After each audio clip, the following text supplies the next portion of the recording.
Welcome to Kelly Minds Her Manners, a podcast about real estate and entrepreneurship with a twist. Here's your host, Kelly Robinson.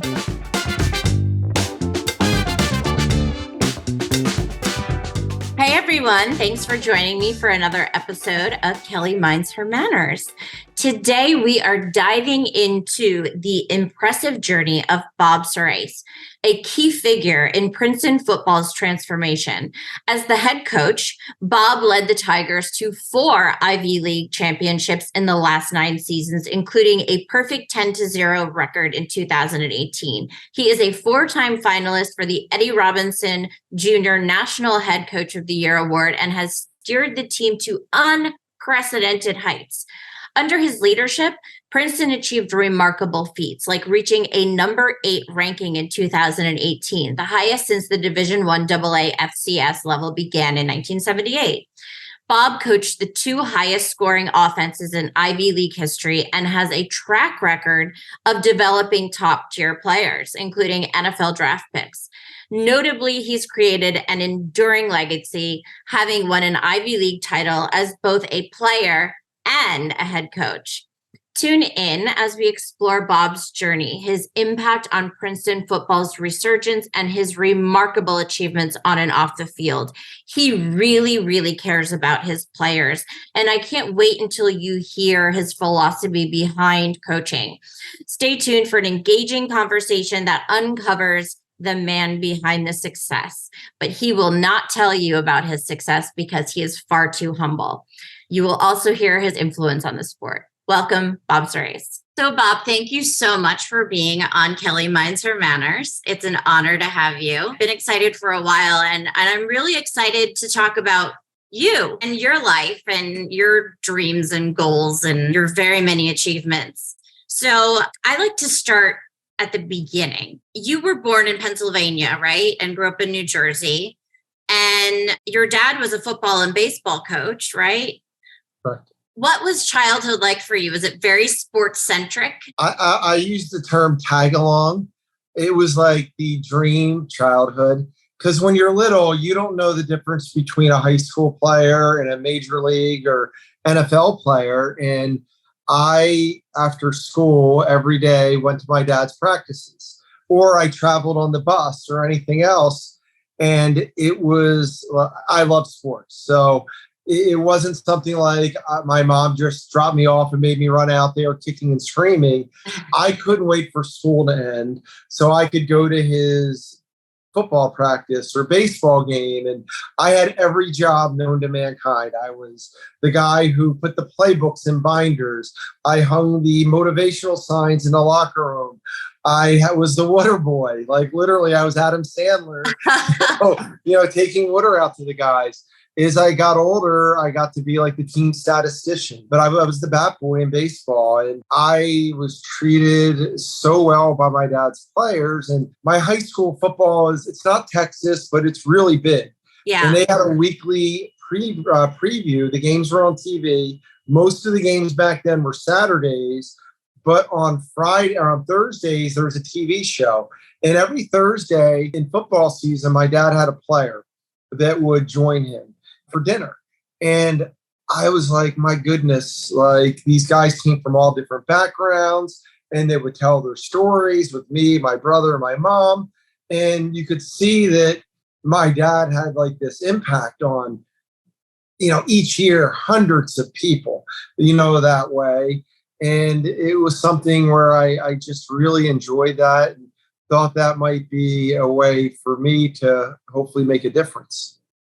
That's amazing. I love that. I love that your dad had dinner with one of his athletes every week. And I mean, that's just really, I feel like a number of sports embody that camaraderie and that, just that extracurricular, almost, brotherhood or sisterhood. And I think it's really special. And I think seeing that as a child must have been incredible for you. Yeah, it was just my son's a rising senior, and he's committed to Rutgers. And I was at this visit the other day, and Coach Chiano, in the middle of like this talk, is like, Bob, where does an Italian family make every decision and do it? And it's at the dinner table, right? And, I'm sure there's other ethnic groups and everything else that are very similar, but we both grew up in these, deep-rooted Italian families. And, dinner was so important to communicate, get to know each other. And it was never just really, your own family. It was your own, brothers and sisters. It was cousins, or it was people that in the street. And, the families would be multiple families. And I feel like when we're recruiting, I can't wait to, when we can, meet recruits for lunch or dinner, because they open up and they talk. And just what we're doing right now, on a podcast as adults, it's hard to get 18-year-olds to do that. Yeah. And it really helps them open up and bond. Yeah, I can imagine. So your son is committed at Rutgers? Yes. At Rutgers football? Rutgers, university, but yes, he's going to play football. Wow. I mean, that's, I know the history between Rutgers and Princeton. I went to Rutgers, actually, but that's amazing. I was going to ask which sport your kids play, because I know that your wife was, lettered for 4 years at Princeton and in soccer. So I was going to ask, do your kids play football? Do they play soccer? Is there like a competition between football and soccer in your family?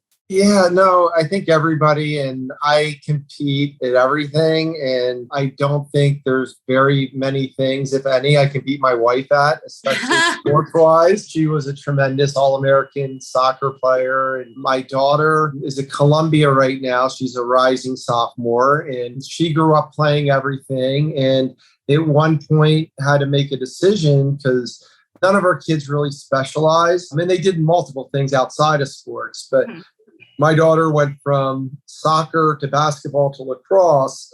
And lacrosse was the sport it took her the longest to really get the skill level down. But I remember my wife is a school administrator at the school my daughter's at the time in high school. And we became really good friends with so many people at Princeton Day School. And I remember sitting with Jill Thomas, the head lacrosse coach. And I said, my daughter's best sport's lacrosse. I bet that's what she plays in college. And she's playing at Columbia right now and just having a wonderful experience.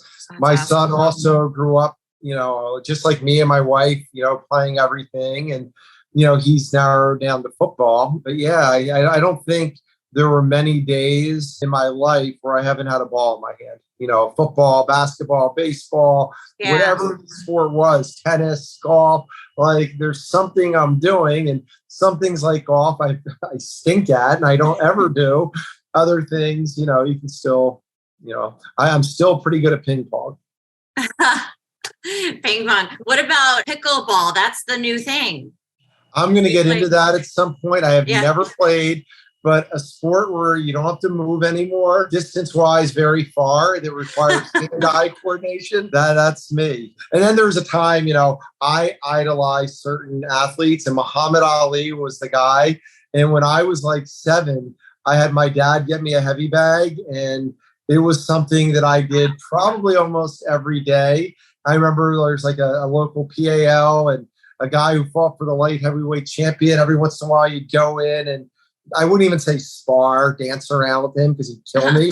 But yeah, I think the competitive aspect of sports is something that hooked me when I was little. It wasn't, my dad's team, my teams, we could play in a parking lot in front of nobody, and I'd love it. Whether it's that or playing in front of a big crowd, that piece never was the big part. It was being in the locker room, being around friends, and competing, and on that day, seeing who was better. Yeah. So did you take your kids and do similar things that like your father did with you? Yeah, college is a little bit different. So I coached in the NFL for 8 years. Yep. And the Brown family that owns the Bengals and Marvin Lewis were so family friendly, but there's limits, right? In the NFL. But training camp, oh my goodness, the kids, our kids were too young, but the kids that were teenagers, that were our coaches and administrators' kids, it was really cool. And when I got the job at Princeton, I really wanted to create a family environment and not just use the word everybody says, it's a family, really make sure that we were close, right? That the wives and significant others, the kids got to know each other. And, my wife is, she's a psychologist, educational learning specialist. Academics are so important to me and her. Mm-hmm. But I really felt that when we had a travel trip, my son would go on that trip. He'd miss school on a Friday, travel with the team, and he would learn more sitting at the table amongst these college kids. As he got older, he trained with them. He'd be out on the field, running around. But I love it. And, my kids are older now, but some of our other coaches have younger kids. And for them, just by osmosis, being around incredibly high achieving, talented, smart people, I think it rubs off on them in a way that's, Princeton has a motto, education through athletics, for our department. And I do think that's a big piece of the learning that they get. Yeah. And I've met some of your players and they speak so highly of you.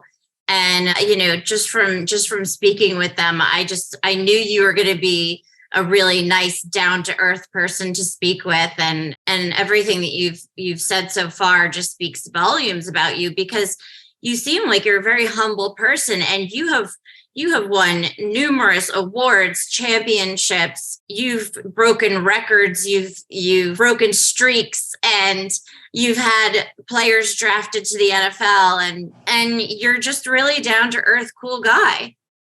Yeah, it's, the guys on our team and the people, just make it so much easier. I mean, they're not perfect. Sometimes you think somebody goes to college or an Ivy League school or Princeton and, oh my God, this kid's perfect. They make mistakes. They're growing. They're no different than I was or others were at 20 years old, and they have freedoms and everything else in college. And they learn by some of these mistakes, but they're just great. They're awesome to be around. They energize. One of my good friends in coaching said, every year we get older and they stay the same age. And that just keeps you, energy and passion and enthusiasm. Yeah. Every day I go into the office, really fired up. And, some days you're putting out fires, some days are all good. And I think, the people that we get to associate ourselves with just make life so much better. And when you can, and I say this to our players, choose a career, that you're passionate about, because you're going to graduate from college, a really high-end college. You play a sport that requires teamwork, a sport that requires sacrifice and discipline. Employers want those qualities, right? In terms of that. So you've got a head start to being successful. Be successful is something you enjoy going to work in, right? Yeah. And I think most of them are figuring that piece out, and they're doing things they love, and they find even more success doing it that way. Yeah, and what about you? I mean, I know you studied sports management, right? So were you I know you were coaching at the same time when you were getting your master's degree after you finished Princeton. Was coaching something that you always wanted to do, or did you want to do something else in sports? I wanted to be involved in sports. It was my passion, and my guidance counselor, and I didn't want to visit Princeton, right? So if we go back I'm 16 years old, I have possibilities of playing college football and getting a college degree. I'm really a good student, and I come from a hometown that I love. My dad was a mom. I've lived there almost my entire life. We moved there when I was really young, and I love Millville. But when I moved to Princeton, real estate agents, right? When you have the chance to have somebody move in a high academic, educational, high school area, you show the public school rankings. So we move, I get the job, we start working with a real estate agent, and they give us the rankings of the public schools in Mercer County in this area. Mm-hmm. And Princeton's number 2, and West Windsor's number 4, and Hopewell's this. And so my wife's looking for my high school. It's a bottom 1% of public schools in the state of New Jersey. And I didn't think I'd fit at Princeton. I didn't want to go. I thought it was going to be a bunch of rich kids. I didn't think they would value the things that I valued in life. And I didn't think there would be diversity, right? And I grew up in an area where there was great diversity, right? Yeah. In terms of that. My guidance counselor told my dad that I'm going to visit Princeton. I may choose another school, but she's not going to allow this to happen, or she's not going to work with him anymore. And she had helped him place hundreds of kids. So I go, sometimes, you get dragged by the ear, and I'm kicking and screaming, and we drive an hour up to Princeton, and I met people there that are my friends to this day, right? Just incredible, high achieving, same values. We all had different backgrounds. Yeah. And I was nervous, it was not going to be diverse. It was more diverse than I thought it would. Now it's incredibly diverse. Credit to our school administration that way. Yeah. I thought they weren't going to value football. I played with a number, I think it was 5 NFL players just on the offense I played in when I was there. And it kind of shocked me. So that was the good piece of my guidance counselor. The piece that I struggled with is I was going to be an orthopedic surgeon.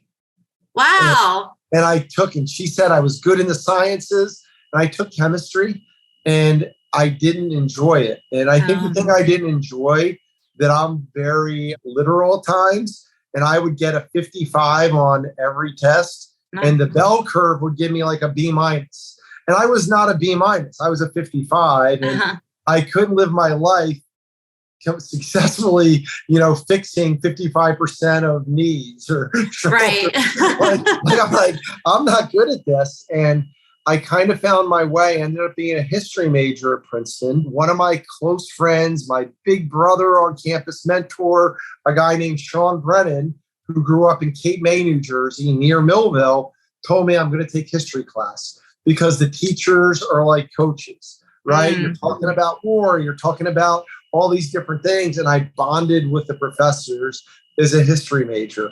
And I did my thesis, and you get to do these really cool, I don't know if we would say they're cool when you're doing them, when you have to do a 100-page paper on a research project. Maybe at the time, there's some nights I was, not like, oh, this is cool. But I did a thesis on management's role in the integration of baseball.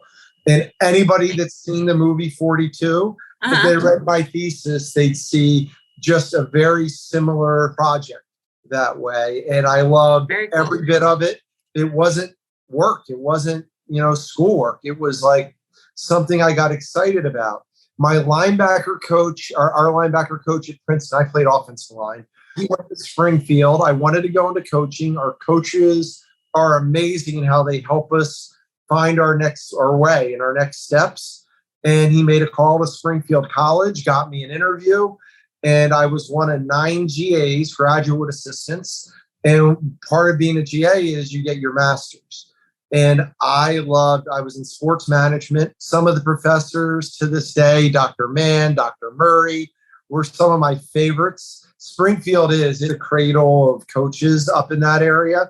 Yeah. And it was like going to Princeton, but for athletics that way. And after my first year, I had to make a decision.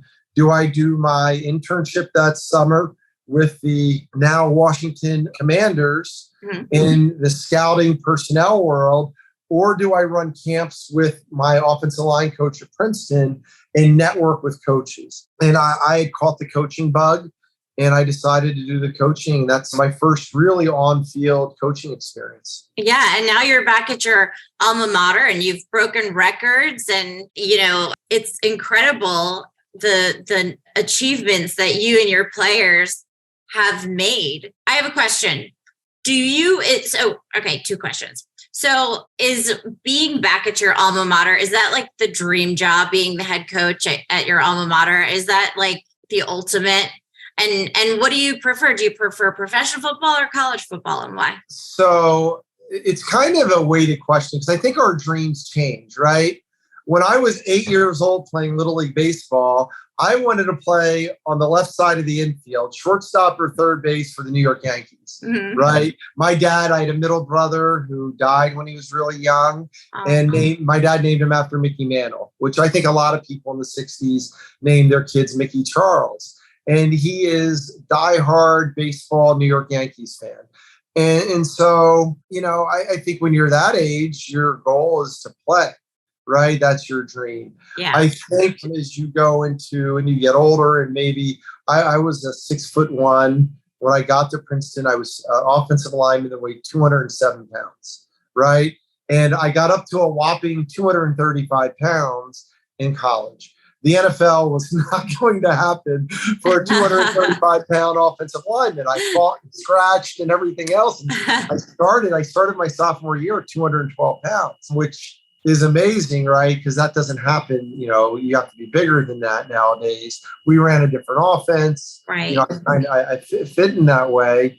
But, playing professional sports, that option kind of faded. And what am I going to do? And I think there was a time where I was debating, do I want to go into personnel and be an administrator? But and there's great, I've been around great administrators at Princeton and the NFL and other colleges. Yeah. And you started as an administration in the NFL, right? And then went on to offensive line coaching, right?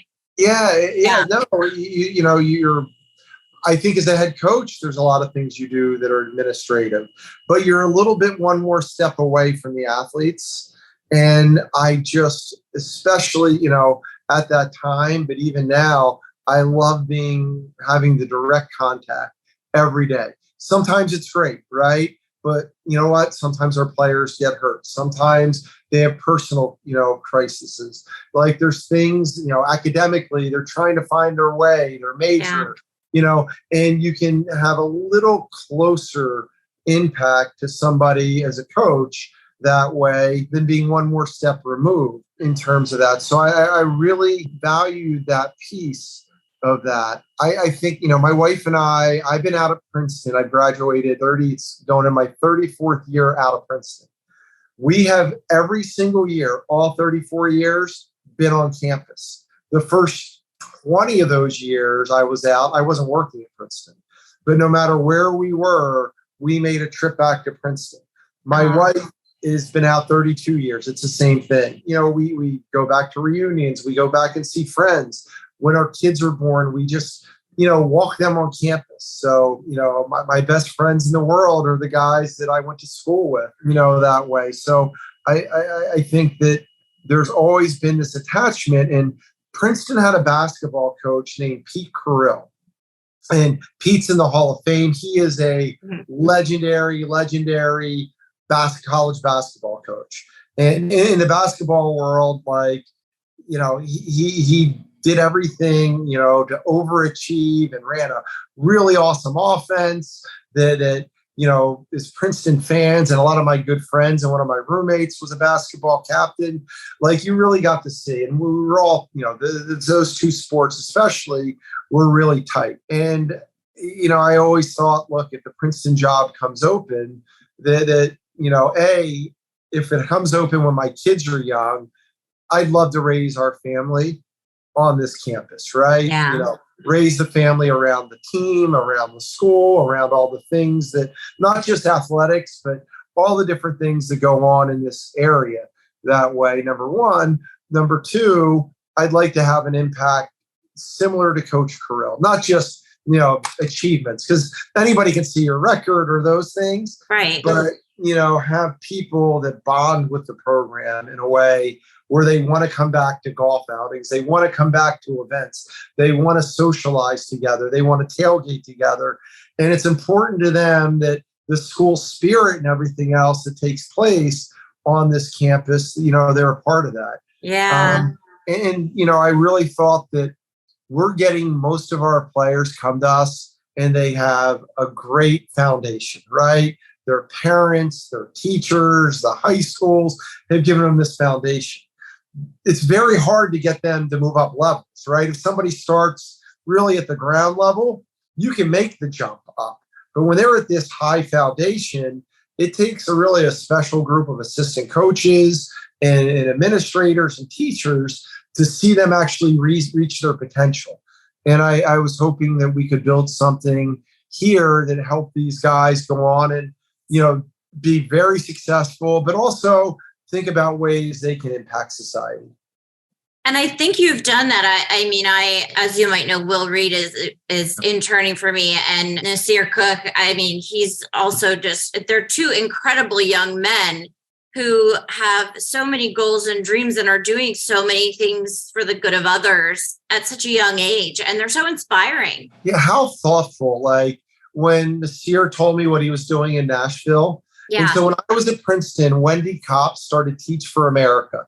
Right. And what a great program. Teach for America, became a national sensation. And it's just made such an impact on the educations across really under-supported communities that way. We're at a time right now where there can be a divisiveness, right? And whether it's political or other ways, but one of those divisive areas is certain, communities and police. Yeah. And for Nasir to think through and how to see this come together, right, is just, to me, it's like the Teach for America in today's society. And in a way, like, I don't know, like I kind of, you knock on wood, like how fortunate I am to be around people that I learn from as well, right? Mm-hmm. How many people have like a 20-year-old that you say, man, I'm learning from, I hope I'm impacting him as much as he's impacting others.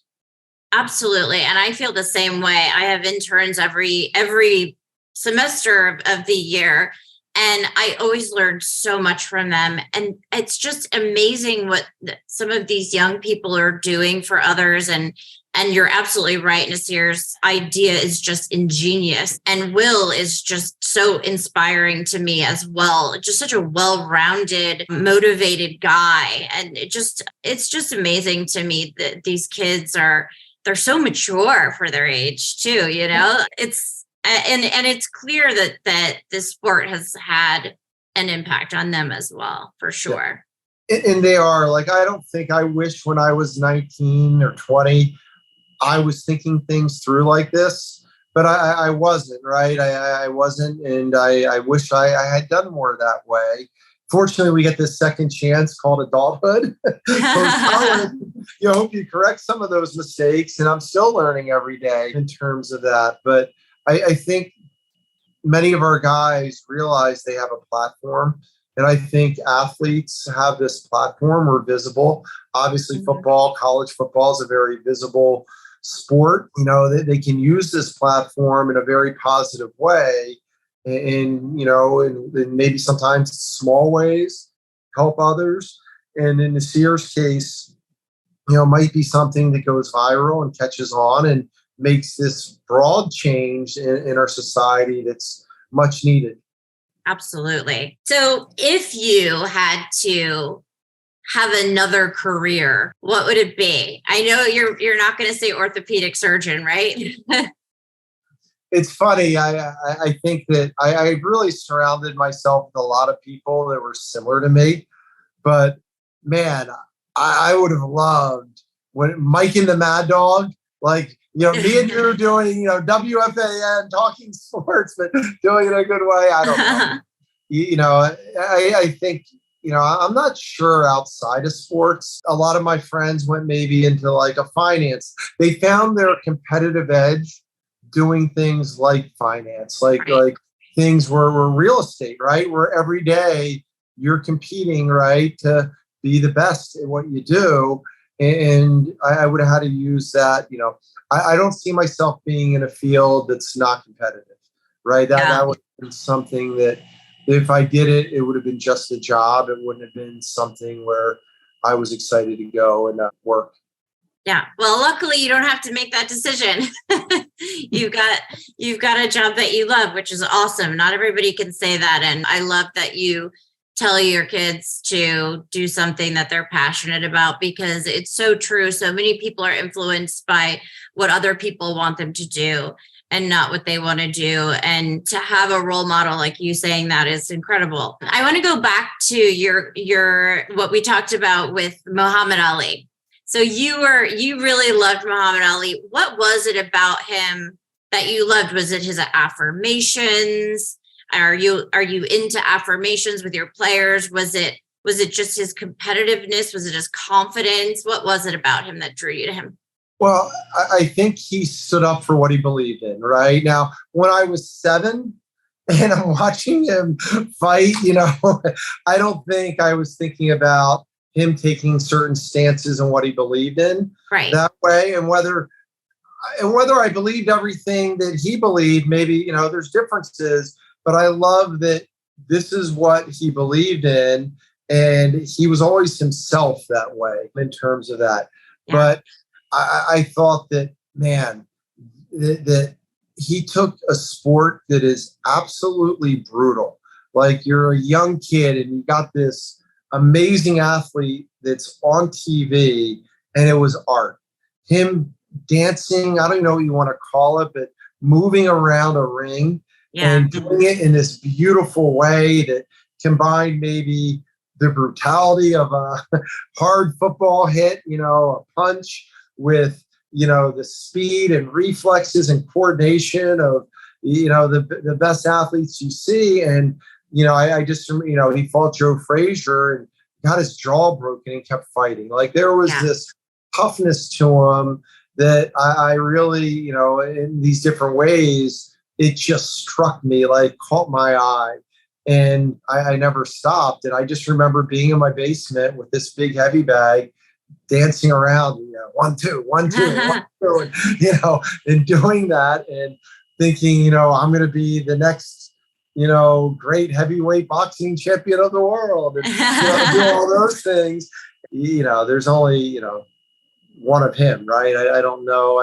There's been others in lighter weights and, the Floyd Mayweathers and, current guys. Bud Crawford the other day, I was like, oh my God, I've never seen like that performance he had versus Errol Spence was just incredible. So yeah, I do. And, I think that when you play a team sport, there is a locker room, there is that piece.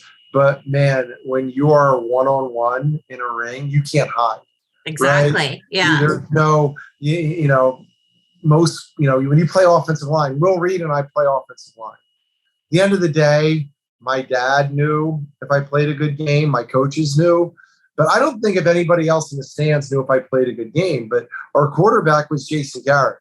If he threw 3 touchdowns, he played a great game. If the ball got tipped, by a receiver that should have caught it and got an interception, the next day it was he threw an interception, like everybody knew. So maybe he was a little bit more naked on the field than I was, but a boxer, wrestler, those individual sport athletes, I'm just tennis, when I watch, a major tennis event, they're naked out there. You can't blame anybody else. You can't hide anywhere. And it's just beautiful. Yeah.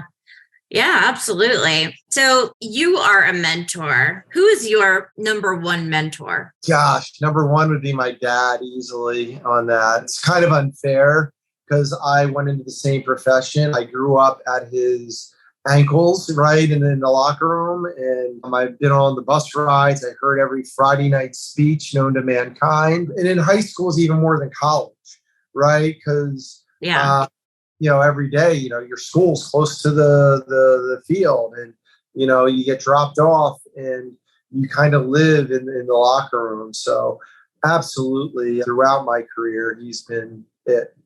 Well, he sounds like he was an amazing mentor. I will say, just to add to that, one of the beautiful things at Princeton is you can have this inner circle. And, I can go on, and if I'm struggling with something, call the president of the Toronto Blue Jays, who was a center of Princeton like I was. I can reach out to Jason Garrett, who was a longtime NFL player and coach, now an announcer, and get advice. I can talk to Kevin Guthrie, who is one of the great all-time wide receivers and a CEO of a company. I can talk to Steve Simcox, our board president, like Frank Vuno, who revolutionized NFL properties. Like, I have this group of people that at any given point, if I'm stuck, I can go outside the actual coaching world and talk to people who are incredible leaders in their own fields. Yeah, which is unbelievable. So what has been the highlight of your career thus far? Oh, gosh. I think the undefeated season hadn't been done since 1964. And if you want to hear a funny story, Yeah. The 1964 team went undefeated. In town, there was a store called H. Gross. And Henry Gross was everybody. If you wanted to buy Princeton gear, you went to H. Gross. And your parents would stock up, whatever it was, athletic gear, nicer shirts, dress shirts, pants, shoes, everything. It was an amazing store. Well, H. Gross opened up a fish market my senior year. I'm dating my now wife. I'm dating my girlfriend. I take her to the fish market. And in the fish market, I was number 64. In the fish market, the number 64 was hanging up over the bar. And I was like so excited. My girlfriend at the time, who I'm now married to, and I'm like bringing her up like, oh my God, this is so great. They got my number. We had Player of the Year, Judd Garrett. We had all these great players. Captain Franco Paganelli. We had this amazing team. Our DB, frankly, all these returning great players. The center shouldn't be up there, right? So I'm like, this is like the first guy that ever liked offensive linemen. So I go over to Gross, who was by the register or by the front of the restaurant. I'm like, Mr. Gross, it's Bob Surace. I am so fired up. You have my number over top the bar right there. And he goes, that's not your number. That's commemorating the 25th anniversary of the 1964 team. Oh, no. So I got humbled really quickly on that. I got to work the reunion of that team. So the guys, the Cosmo Yakavazis and Johnny O'Briens, and this amazing group of players that played on that undefeated team, I got to spend, a lot of time with them at their 25th reunion and got to know them. And when I got the job, so many guys from that team, the 72 Dolphins every year when the last team loses their first game, they pop champagne and celebrate because they're the only team to do it, right? It's been 51 years. Mm-hmm. They're the only team to do it. This group was like, we want you to lead the next undefeated team. And that was a message. And every week that I've been head coach, somebody from that team has sent me a good luck message, a best wishes message. And I became really close with this undefeated team. So to coach a team that's going to be forever, mentioned with that team is really, really heartwarming to me. Yeah, and you won awards on that team as well. You're very humble, but you won the Ivy League award, right? Yeah. Yeah. So you being a mentor yourself, what would you tell any college athlete who was drafted to a professional team? Yeah, we've had that. And as our guys go through the process, it's, I've used the word humbled, but it's quite a humbling process. It's almost like in high school, there's some really great high school players that maybe don't make it to Power 5 or Division 1, right? There's nothing wrong with that. I've coached Division 3, I've coached Division 2. It's really hard to play college football at any level. Yeah. That the NFL is even harder because some of these guys play 10, 12 years. They're not there for just 4 years with a turnover. And there's only a 53-man roster, and maybe 25 of them are veterans that have played 7, 8 years. So there's very few openings there that I think that the same things we tell, I tell guys coming here to the best of their ability, control what they can control, right? The things that sometimes break athletes are these outside things, whether it's family or high school coaches or others, just whispering in their ear and getting them out of the process, right? Mm. And then if they just work their tails off every day, take great notes, or great at meetings, if you just do everything you're supposed to do, you got to step on the guys who don't, right? Coaches want to play and keep guys that are doing the right things all the time. And then, as best as they can, don't get trapped by the things that take away from your recovery. It's real easy because you gain another level of fame, right? To be out at the bars, to be out at the casinos, to be doing things that take away from your sleep, that take away from your rest. And, you got to perform at that league. There's very few athletes that can't be on top of their game and still play great, right? I've been around a few. At the NFL, we had a few that could go out all night and show up in the morning and eat bad and show up, and they were just the rarest of the rare. The rest of them, if they were just a little bit off, they'd get, embarrassed to practice. And NFL elite athletes, not just NFL, college athletes, high school athletes, the elite athletes have a lot of self, pride, right? And they do not like to be embarrassed on an athletic field in front of their peers. So, just, showing up and giving it your best, your best, and not worrying about where you are on the depth chart, not worrying, all those other things, because, they typically have a way of working themselves out if you do your job every day. Yeah. It's good advice. If you were going to write a book, what would it be about? I didn't trademark these. Am I going to get in trouble? Because, somebody's going to steal my ideas. Oh, you don't. If you want to pass, we can pass. There's a couple that I've already scripted out the title. Okay. One of them is, and I love sharing with our guys, our team at different point, elite competitors, and they just get tired of me talking about Kobe Bryant or LeBron James or Michael Jordan or like the 2015 World Cup. I think I sent an email to them. Back then it was emails, right? On Carly Lloyd. I was just enamored by her competitiveness, right? And I feel like these greats of the greats all share that, whether it's Brady or Mahomes, whether Burrow, whether it's, Larry Bird and, Magic Johnson, whether it's, the more current athletes of today. In any sport, they are obsessive competitive. They're just obsessed about being great. And I really think if we look at the greatest of the CEOs, the greatest of the real estate agents or anything else, but the hard piece with that is when you're obsessed with something, sometimes, it just bottles up and blows up, right? Yeah. We've seen some of those athletes that are that way just blow up, and they can't find what else they're going to do afterwards. And, it's a really high pressured environment they live in, and they tend to get criticized for things that somebody that's not at their level of fame or ability that don't get on that. The other one is probably more relevant to the guys that I coach in age, and it's future anxiety.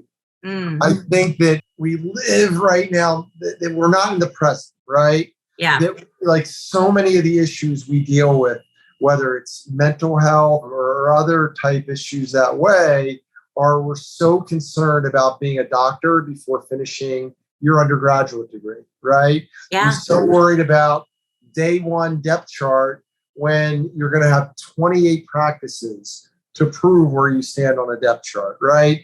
So I think we get so worried about this unknown that we obsess about it, right? And I think the more we can enjoy the time we're in, right? That, like, I've kind of tried to live my life where, yes, it's football based and football centric in a lot of ways. It's very, when I'm not doing football, family centric. But I also love being around my friends and having fun. And there's very few times during the course of a year, because of the work schedule, I get to actually enjoy myself.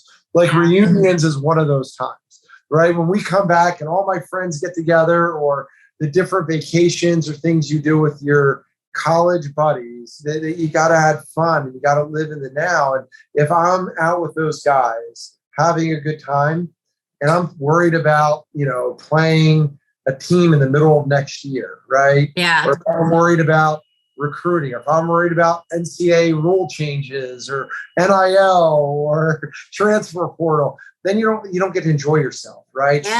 So I think, kind of putting those things into buckets, right?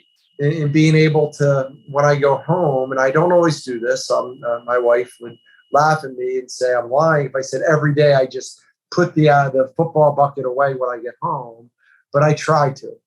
Yeah. Yeah.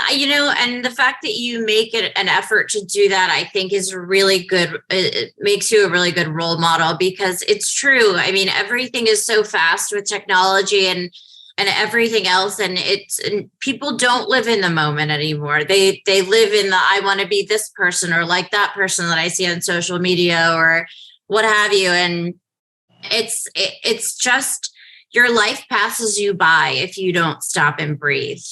So, especially in the role that you have, I think that's so incredible that you make an effort, a concerted effort to do that every day. Yeah, no, I mean, we all say, college is supposed to be the best 4 years of your life. But you're so worried about these other things. And, I'll get freshmen, hey, coach, can you connect me with a CEO of a company? I'm like, why don't we start? Hey, let's get a great internship this year, right? Yeah. They did not start talking to CEOs. They started doing this, and then they prepared themselves to do that. And I think it's human nature. I think that, look, we all adapt. If we're not adapting with the current times, we're going to fall way, way far behind, and we're going to struggle. And we're in different times. Social media plays a role in this. And I just, I want them to enjoy this. I want them to enjoy some of the obstacles. Right? You didn't have a good practice. How are you going to respond to that? You didn't have a good test. Learn to communicate with your teachers, your professors, your tutors, others. And it sounds so easy when you're my age, but when I was 18, I was scared to death to do that. Right? Yeah. Oh my God, I'm going to meet with some Nobel Prize winning professor. I can't. And then the first time you do it and you realize the people really care about you. Yeah. You get a comfort level to do it. Yeah. So important. Okay. So now it's time for my fearless 5 questions. You get 5 questions and 2 passes. Are you ready? I think so. Okay. We're going to find out, right? Either way. Okay. So I'm going to make you think a little. This is a question that I ask almost every guest because the answers are so diverse, and I just love hearing what everybody has to say about it. So what is the one thing most people value that you don't necessarily value or subscribe to, and why? Wow.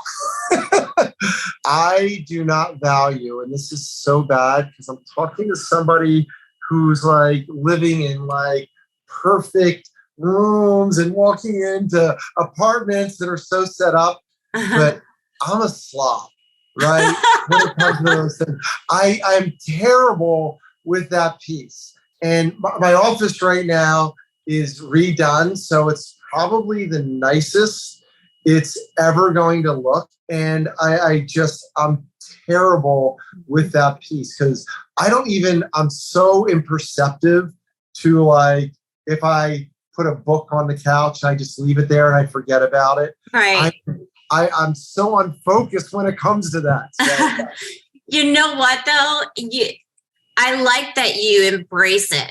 I really do. I like that you embrace that and that you're honest about it, because I'll be honest with you, most places that I show are not perfect. We make them work hard to get them that way. People have to live their lives. People have kids, they've got pets. I can't even tell you how many times I've cleaned up, somebody left a dirty diaper on their kitchen counter, or the dog messed in that, and I'm going in there. It's like American Beauty, where she's washing the windows and she's like, I will sell this house today. So, it's kind of like social media. Looks can be deceiving. I don't know if I embrace it as much as I recognize my fault. It's not like I wish I was better. I mean, I do. I wish I was better at it. So I wouldn't say I'm embracing it, but I'm probably past the point in my life where it's going to change much. Well, you know what? I like that you're authentic. I like that you're honest. I like your honesty and you're very positive. I love the positivity here. Thank you. I try. You know what? I think that's the best way to live. It really is. So I know I asked you before what advice you would give these young kids on your team. What advice would you give your 18-year-old self? I was not great at having hard conversations when I was younger, that way. And it was even harder playing for my dad. And I loved playing for my dad, especially in football. Maybe not so much in baseball, but in football, I absolutely loved playing for him. The hard piece was when, the expectation was I should be a leader, right? And here I am, a multiple year starter.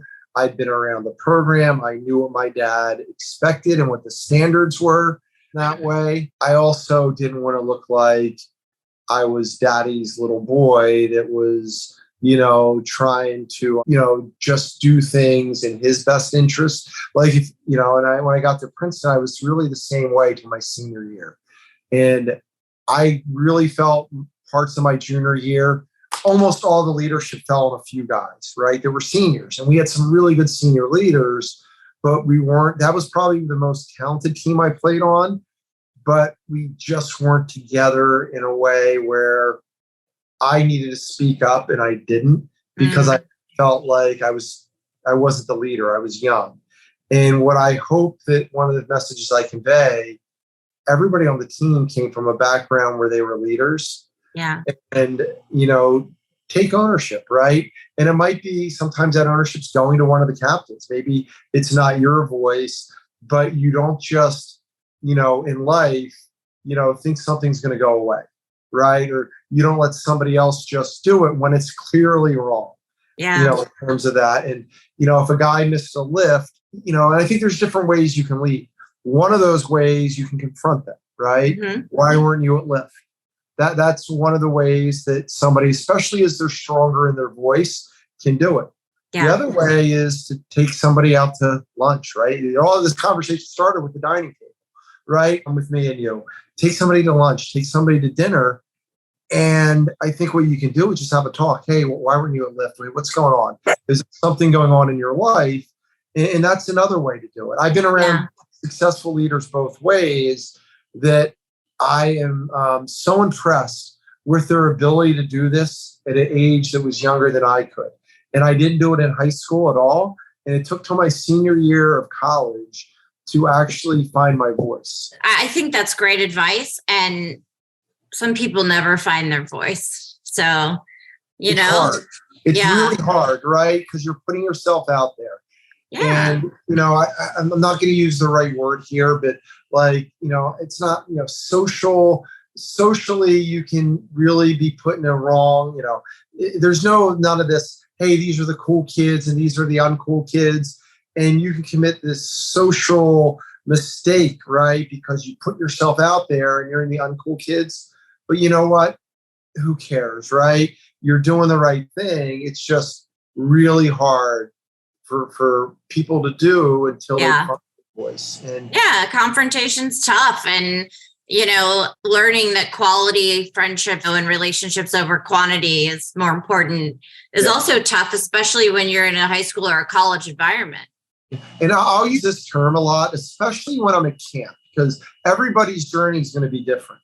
And, having two kids, being one of, a few kids, being around young people, everybody learns to crawl at different points. They learn to walk at different points. They learn to jog at different points. They learn to run at different points. They learn to sprint at different points, right? And it doesn't mean that you sprint, were sprinting earlier, that you were the fastest in the end. Or because you walked earlier, that you walked a longer distance, right? That we all learn to go through our journeys different and we grow at different paces.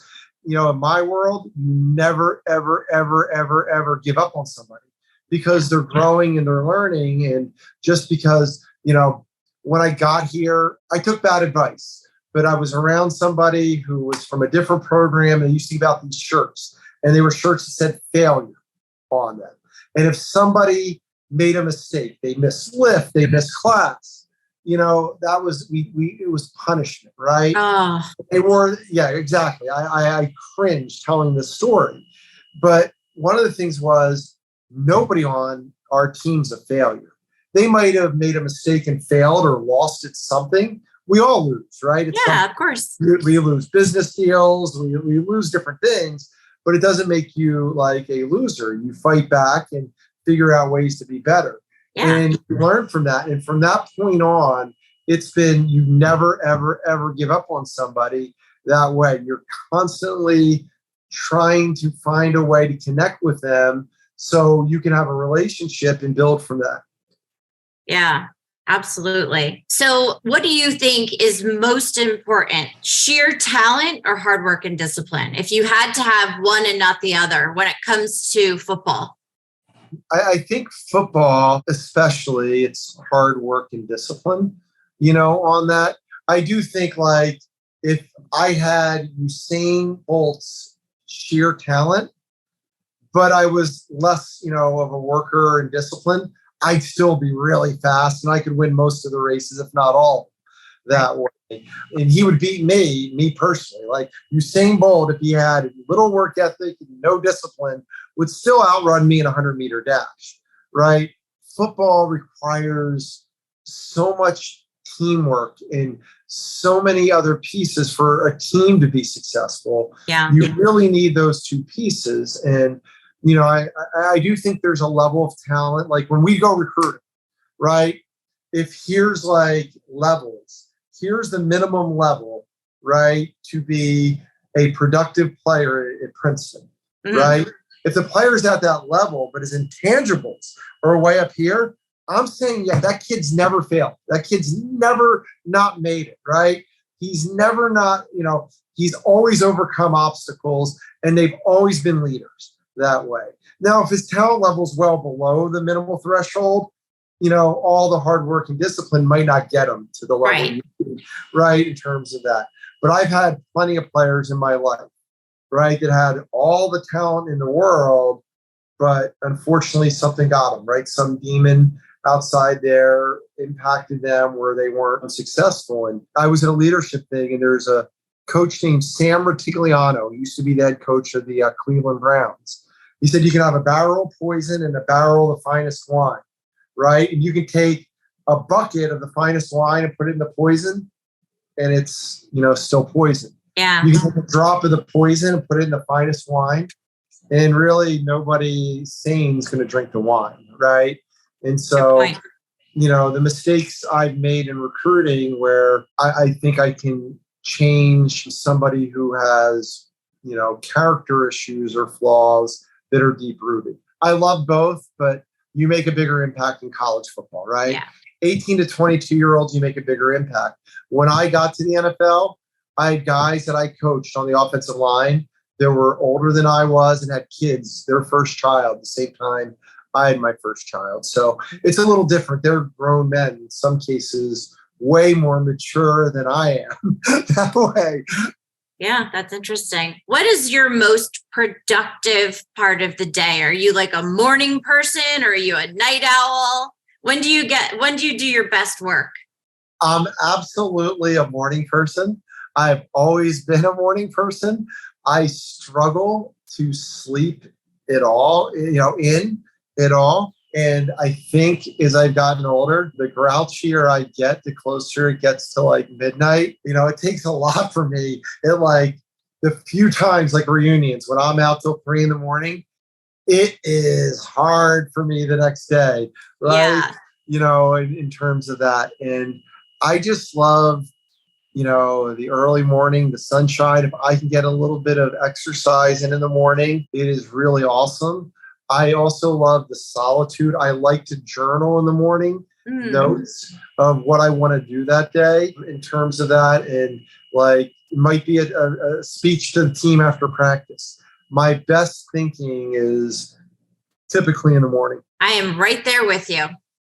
I was up at 3 today, not purposefully, but because I couldn't sleep. But I'm usually up by 4:30, and I love it too. And then I'm the grandma that falls asleep first at the party. But okay, so last one. What is one question you wish I had asked you today, and what would have been your answer?